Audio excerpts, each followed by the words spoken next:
কিশোরগঞ্জে হাওরে চলছে পাকা ধান ঘরে তোলার উৎসব। বোরো ধান কাটা ও মাড়ের এখন ব্যস্ত কৃষক ও কৃষানীরা। ফলন ভালো হওয়ায় হাসি ফুটেছে তাদের মুখে। ধান কাটা মাড়াই কাজে নিয়োজিত শ্রমিকদের হাওরই এখন দিন রাতের ঠিকানা। নানা দুর্ভোগেও আছে। সুপেয় পানির সংকটের পাশাপাশি বজ্রপাত থেকে রক্ষায় কোনো নিরাপত্তা ব্যবস্থা নেই। কিশোরগঞ্জ সংবাদদাতা রায়হান ভুইয়া রিপনের পাঠানো তথ্যচিত্রে নুসরাত ইসলামের প্রতিবেদন। কিশোরগঞ্জের হাওরের দিগন্তজোড়া মাঠে এখন সোনালী ধানের সমারোহ। চারপাশ জুড়ে পাকা ধানের ঘ্রাণ। প্রখর রোদ আর ভ্যাপসা গরম উপেক্ষা করে কৃষকরা মেতে উঠেছেন সেই ধান ঘরে তোলার উৎসবে। ধান কাটা, মাড়াই ও শুকিয়ে গোলায় তুলতে ব্যস্ততা তাদের। চলতি মৌসুমে কিশোরগঞ্জে 1,67,150 হেক্টর জমিতে বোরো ধান আবাদ হয়েছে। ধানের ফলন ভালো হওয়ায় খুশি কৃষকরা। বাজারে ধানের ভালো দাম পেলে লাভের আশা করছেন তারা।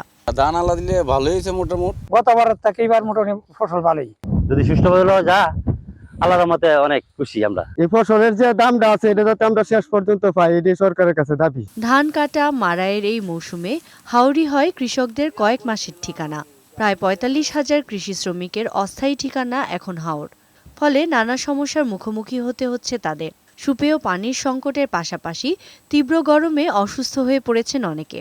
হাওরে বজ্রপাত থেকে রক্ষায় টেকসই ছাউনি না থাকায় আতঙ্কে থাকতে হয়। এছাড়া বন্যা ও প্রাকৃতিক দুর্যোগের আশঙ্কাও রয়েছে।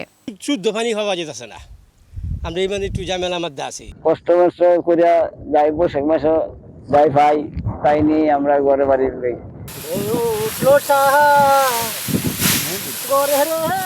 জমির শতকরা 80% ধান পাকলে কেটে ঘরে তোলার পরামর্শ দিয়েছে কৃষি বিভাগ।